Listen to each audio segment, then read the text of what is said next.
Star director Shankar గురించి ప్రత్యేకంగా చెప్పాల్సిన అవసరం లేదు. ఒకప్పుడు ఎన్నో అద్భుతాలు చేసిన శంకర్ గత కొంతకాలంగా ప్రేక్షకులను ఏమాత్రం మెప్పించలేకపోతున్నాడు.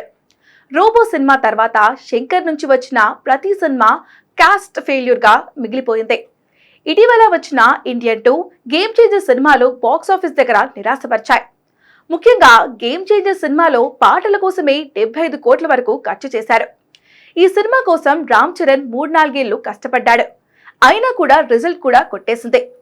పాటలు ఎంత బాగున్నా సరే కంటెంట్ పరంగా కమర్షియల్ గా ఆ సినిమా ఆడియన్స్ ను అలరించలేదు.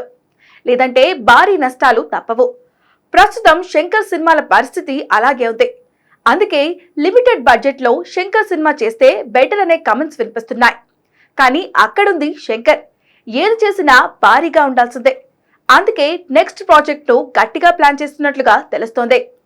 ప్రస్తుతానికి ఇండియన్ 3 పనిలో బిజీగా ఉన్న శంకర్ నెక్స్ట్ ప్రాజెక్ట్ ను కాలీవుడ్ స్టార్ హీరో అజిత్ తో చేయడానికి రెడీ అవుతున్నాడు. అయితే అసలు ఈ కాంబోలో సినిమా ఉంటుందా? శంకర్ అజిత్ ను కలిసి కథ చెప్పాడా అనే క్లారిటీ లేదు. ప్రజెంట్ అజిత్ మాత్రం రేసింగ్ లో బిజీగా ఉన్నాడు. కాబట్టి ఖచ్చితంగా ఈ కాంబో ఉంటుందనే గ్యారంటీ లేదు. కానీ కాలీవుడ్ వర్గాల ప్రకారం శంకర్ అజిత్ కోసం వెయిట్ చేస్తున్నట్లుగా తెలుస్తోంది.